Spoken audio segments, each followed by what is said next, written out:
podcast di Studio Aspirasi bersama tamu saya malam hari ini, Hamdi Widadi atau Dedi, representasi dari kaum milenial Kabupaten Pasir. Apa kabar?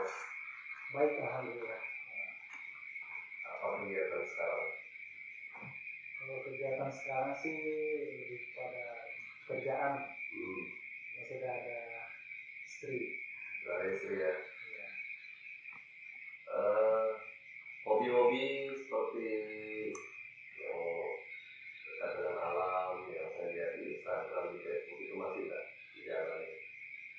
Masih sementara berjalan, cuma mungkin lebih pada monitor aja sama teman-teman. Nah, kalau untuk teman-teman sudah berjalan ya ala kadarnya lah. Karena waktu belum bisa membagi, karena baru-baru aja saya juga setelah menikah masih disibukkan, masih mengurus persiapan yang itu dan keluarga. Kemarin itu saya sempat lihat makna digital media ya. Iya. Itu sedang berjalan masih juga itu. Saya menghadirkan ustadz kemarin waktu masih sebelum pandemi ya. Awalnya pas pandemi ya, itu iya. Sudah masuk pandemi, awal-awal pandemi Ramadan gitu. Iya, dan ustadz yang saya mengikuti itu menarik juga. Iya, itu kurang lebih sama sih, mungkin kurang lebih kayak podcastnya Bang Raffi ini. Kemarin memang juga awalnya karena kita di rumah tuh banyak teman-teman yang sering ngumpul. Kemarin juga kegiatan kita terbatas tuh karena pandemi. Bingung mau ngapain, ya ikutin yang kebanyakan aja. Jadi karena juga kita bergeraknya di bidang media, ada peralatan tuh, kenapa nggak kita coba aja buat live kemarin? Ya akhirnya jalan. Tapi sayang kemarin cuma sampai 1 bulan puasa aja. Kemudian teman-teman mulai renggang lagi juga, jadi mulai sibuk ke kegiatan masing-masing lagi. Sebenarnya ditunggu itu untuk kontinunya, itu bukan hanya tema-tema Ramadan kan? Iya betul. Untuk yang ini sebenarnya teman-teman juga menunggu. Betul. Kemarin kita juga bukan hanya tema Ramadan sih sebenarnya, karena juga ada di acara, salah satu tema acara kita itu bincang komunitas. Karena kebetulan juga saya suka berkecimpung di komunitas, jadi kemarin ada bincang komunitas, sudah beberapa komunitas maupun person yang kita undang, yang kita wawancarai. Ya, mungkin kurang nggak bisa berlanjut karena teman-teman kesibukan, tapi ke depan pasti bakal kita lanjut. Mungkin bisa kolek juga nanti dengan podcastnya Bang Raffi. Nah, menarik ini terkait dengan komunitas-komunitas yang ideologi itu apa ya? Bisa ceritakan sedikit?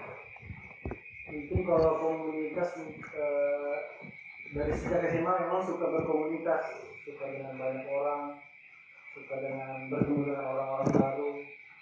Mungkin giat-giatnya saya pada saat waktu kuliah, karena juga jurusan yang saya ambil pada saat itu jam kuliahnya juga tidak terlalu banyak, mungkin sehari hanya 4 jam, jadi banyak waktu kosong tuh. Bisa untuk bergabung dengan komunitas ya? Ya, akhirnya saya bergabung di organisasi intra kampus, ekstra kampus, kemudian komunitas. Kalau di Samarinda dulu pernah ikut komunitas macam-macam sih, ada komunitas street workout, bina tubuh tuh. Kemudian pernah ikut komunitas olahraga juga, skateboard, yang digandrungi anak muda dulu. Kemudian pernah ikut juga komunitas pencinta alam. Tapi kami yang ekstranya dulu, yang sama-sama hobi aja dengan teman-teman. Akhirnya bisa jalan-jalan aja. Jadi sampai sekarang berlanjut itu ya, saya lihat ya. Iya, masih berlanjut. Setelah saya selesai kuliah di Grogol masih berlanjut. Ikut komunitas, kemudian ikut komunitas sepeda. Yang pokoknya yang mana yang rame gabung. Apalagi di kabupaten kita ini kan sangat memungkinkan untuk kita bisa mengembangkan bahkan itu berkomunitas tadi Betul. kita alam kita kan luar biasa Luar biasa. gunungnya oke, kemudian air terjunnya ya. banyak, kemudian juga untuk misalnya kita untuk apa istilahnya kalau yang ke hutan itu deh, jelajah hutan itu ya, explore sih gitu ya. Explore ya, hutan kita kan yang luar biasa. Betul. Kemudian juga untuk sepeda yang jadi gantung tadi sepeda juga kita itu luar biasa kemampuannya juga oke, mau yang lintas jalan antar kecamatan, antar desa. Iya, kemarin itu sebelum kan saya sekarang jadi dipercaya sama teman-teman untuk menjadi ketua komunitas KPK tuh. Apa itu KPK menarik? Komunitas Pendaki Kalimantan. Saya kira bukan Komisi Pemberantasan Korupsi. Komunitas Pendaki Kalimantan. Jadi targetnya itu mendaki semua gunungnya dari Kalimantan atau di Kalimantan sebagai sebenarnya bukan terbatas pada nomenklatur bahasa pendaki ya. Karena kita di Kalimantan gunung yang terkenal nggak ada yang tinggi seperti di Jawa, di Sumatera, Sulawesi. Cuma kita lebih kepada jelajah alam sih, explore alam kita. Iya benar. Tapi itu ada alam kita yang di Batu Kajang itu, tebing kita itu di Batu Kajang yang sempat viral itu kemarin. Mungkin Sembilan. Mungkin Sembilan. Iya. Itu kan nggak ada tempat lain. Iya benar. Itu juga sudah kami explore kemarin. Mana mungkin saya mau cerita sedikit kalau KPK itu sebenarnya organisasinya sudah terbentuk sejak 2014, tepatnya di tanggal sudah 7 tahun loh. Tanggal 17 Desember 2014. Tapi bukan di Kabupaten Pasir. Yang bentuk adalah teman di Kalimantan Tengah. Oh, di Kalimantan Tengah. Kalimantan Tengah, pusatnya di Pangkalan Bun. Mulai menyebar euforianya karena memang sekarang juga wisata alam kan beranjak naik nih, lagi hype-nya untuk anak-anak muda. Jadi sekarang KPK itu sudah terbentuk di 22 cabang di 5 regional di semua Kalimantan Tengah, Barat, Timur, dan Selatan, ini Utara juga ya. Utara termasuk di Kabupaten Pasir sudah ada cabang. Iya, kalau Kabupaten Pasir sendiri terbentuknya baru 1 tahun sih umur kita. Di 30 semuanya di Kabupaten Pasir dari sendiri. Iya, saya sendiri. Terbentuknya kemarin di tanggal 30 September 2020. Iya. Semakin banyak orang berkunjung ke daerah kita, akan semakin membantu perkembangan ekonomi maupun pembangunan yang ada di daerah ini. Akar itu. Karena ya teman-teman sudah lakuin itu sih. Teman-teman yang kemarin ada dari Berau, dari Balikpapan, penasaran terus tentang destinasi wisata Pasir. Karena kita setiap kegiatan, kita ada foto kegiatan, ada video, kita posting di IG kita KPK Pasir. Mereka penasaran di mana tuh, akhirnya datang. Ya secara otomatis kita singgahkan di beberapa tempat persinggahan, warung. Dan juga kita nggak kita sendiri sih namanya, kita pasti hubungi orang lokal untuk menjadi barang. Jadi semakin kita eksplor kekayaan wisata alam kita, destinasi wisata kita, semakin diketahui oleh orang-orang luar dan datang datang ke tempat kita, dan itu akan sangat membantu perekonomian yang ada di Kabupaten Pasir. Bahkan ada salah satu member dari KPK, teman saya yang suka eksplor tuh jelajah, tapi juga punya hobi di bidang ini perikanan. Jadi cupang Pasir. Ikan cupang. Iya. Salah satu member kami dari KPK juga. Maksudnya ini ikan cupang yang di Kabupaten Pasir ini berbeda dengan ikan cupang yang di luar ya? Iya, berbeda. Ciri khas sendiri. Berbeda spesies dan ciri khasnya. Berarti itu nggak ada di tempat lain, hanya ada di Pasir? Iya, hanya ada di Pasir. Jadi teman saya itu sudah, kalau bicara penghasilan, dapat dari eksplor wisata itu, eksplor dari cupang sudah ngirim ke 5 negara. Australia, Jepang, Amerika, Inggris. Itu spesiesnya itu alam atau alam bebas alam bebas ya? Iya, jadi ya itu kita sama-sama, kita punya hobi eksplor, ya Dia juga punya hobi sekaligus untuk sekaligus itu ya jadi menghasilkan juga ya. menghasilkan. Kalau bicara penghasilan tidak mungkin lihat penghasilannya 1 tahun rata-rata ratusan juta karena ekspor kan, hanya main-main cupang ya. main cupang. Itu juga sudah lagi ramai juga sih di Kabupaten Pasir. Iya iya.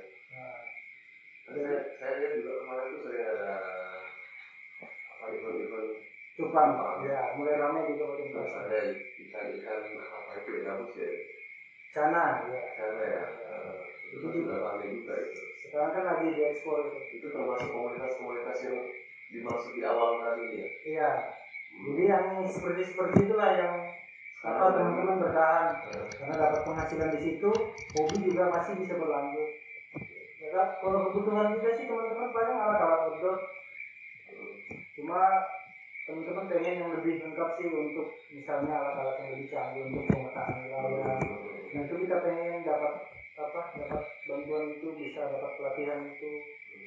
Karena juga seperti cupang tadi bukan hanya sendiri kan, pasti juga menggerakkan orang lokal untuk membantu mencari tempat-tempatnya untuk membudidayakan. Ya, kalau hasilnya sih luar biasa, sudah menjanjikan. Kemudian juga ada juga ekspor 5 negara ini kan sesuatu yang menarik. Kemarin juga sudah dapat juara 1 di Malaysia untuk jenis yang dari Kabupaten Pasir. Iya, wild beta sih. Baru tahu kayaknya. Ada teman saya satu yang memang bergelut di Jepang itu dari member KPK. Next time itu bisa kita undang itu Mas. Boleh. Kalau yang untuk memperkenalkan gaya Jepang. Kayak seperti itulah, mungkin ada juga teman-teman yang suka jelajah ke kampung-kampung itu kan banyak produk dari kampung. Iya. Karena kami menjelajah, pasti kami beli tuh produk-produk seperti anyaman pasir, kain khas lokal. Nah itu kami bawa ke Balikpapan kalau ada acara temu regional. Nah itu kami koneksikan lah pengrajin lokal dengan teman-teman komunitas cabang kami yang ada di Balikpapan. Jadi bisa saling simbiosis mutualisme lah. Jadi sekarang kalau mengunjungi destinasi wisata seperti air terjun, mungkin pegunungan. Kalau dulu di era saya yang mau datang ke situ itu hanya orang yang punya hobi ke situ. Iya. Nah, kalau yang sukanya berwisata itu paling mereka ke pantai, kemudian juga ke mall atau kemana. Kalau sekarang saya sudah bukan hanya pencinta alam, tapi semua halangan ininya ke situ kan menarik ya. Iya. Itu karena memang akhir-akhir ini sih saya lihat jalan-jalan wisata ke tempat alam, ke tempat baru itu jadi suatu yang hobi yang hype lah. Lagi ramai nih di 2020 transisi ke 2021 itu memang lagi rame-ramenya orang ke tempat wisata. Mungkin karena kemarin juga pengaruh pandemi, jadi gerak kita terbatas, butuh hiburan banyak. Kayak kita berwisata, mendatangi destinasi wisata, tujuan kita sebenarnya bukan hanya untuk titik tersebut, tapi perjalanan bahkan bagian daripada perjalanan wisata kita kan. Betul. Kayak ini yang sudah berjalan seperti sebenarnya di Doyong Seriam. Di sana ada pemandu Pak Sebentar, Doyong Seriam itu di mana? Di Longkis. Ya, Kecamatan Longkis. Desanya Desa Sungai. Di sana ada Pak Erawan tuh. Pak Erawan itu udah beberapa tahun, mungkin sudah jalan sekitar hampir 8 tahun menjadi pemandu wisata di Doyong Seriam. Karena Pak Erawan juga Darwis di sana. Jadi transportasi, jadi setiap orang yang mau dari Doyong Seriam pasti menyewa Pak Erawan untuk mengantar pakai jeepnya. Karena kondisi jalan yang dilalui itu cukup menantang, ekstrim, kurang berbahaya lah buat orang-orang wisatawan yang baru untuk di sana. Jadi menurut saya itu berjalan kan perekonomian masyarakat. Pak Erawan sebagai pemandu wisata, moda transportasinya bisa berjalan. Kemudian bukan hanya itu, biasanya Pak Erawan juga menawarkan ada paket makan siang, paket makan malam. Itu berjalan semua. Bensin juga, penjual bensin di sekitar lokasi wisata juga. Itu harus dipertahankan lah. Mungkin kalau untuk diperbaiki cocok juga diperbaiki, cuma mungkin akses-akses yang biasanya jembatan putus Iya. itu memang perlu. Nah sekarang begini, kita kan sudah punya nih beberapa tempat Iya. destinasi wisata alami maupun destinasi buatan. Oke, kalau yang buatan ini kan pasti berbeda. Nah kalau untuk destinasi wisata yang alami, pendapat nggak kira-kira kalau misalnya pemerintah daerah atau pemerintah tempat, pemerintah desa maksudnya, itu ada semacam tarif tiket? Iya. Pendapat nggak itu? Kalau dari hasil survei teman-teman sih nggak kurang sependapat menjadi seperti itu, karena pendapatnya gimana? Ya karena beberapa tempat di destinasi kan ada dari Destinasi alam ini. ya destinasi wisata. Kalau di dinas pariwisata itu ada 10 destinasi wisata yang Kabupaten Pasir yang sudah terdaftar. Masalah tarif tiket itu kurang berjalan menurut saya. Kenapa? Karena ya masalah pengelolaan. Kalau kita berbicara tentang tarif memang perlu, tapi harusnya metodenya atau yang perlu dirubah. Jadi perlunya pihak kedua atau ketiga pengelola. Karena memang yang selama ini saya lihat semua dibebankan kepada pengelola wisata yang di situ yang lokal, popularis lah bahasanya. Tarif memang juga bertarif tapi tidak bertahan lama, paling sebulan 2 bulan, karena tidak diiringi dengan perbaikan fasilitas yang ada di tempat wisata tersebut. Kalau kita berkaca kepada daerah luar, di Jawa misalnya, di Sumatera, tempat-tempat wisata yang maju itu pasti dikelola oleh pihak ketiga. Juga bisa berdayakan orang-orang lokal. Saya mau menyimpulkan apa yang disampaikan. Artinya memang dalam pengelolaan wisata ini harus bersinergi. Betul. Antara pemerintah, pengelola maupun dengan pihak ketiga. Ini contoh nih, destinasi wisata alam kita nggak usah pungut tarif. Tapi otomatis ketika orang datang ke situ, mereka perlu restoran, perlu tempat menginap, tempat ibadah dan segala macam. Itu aja yang kita angkat.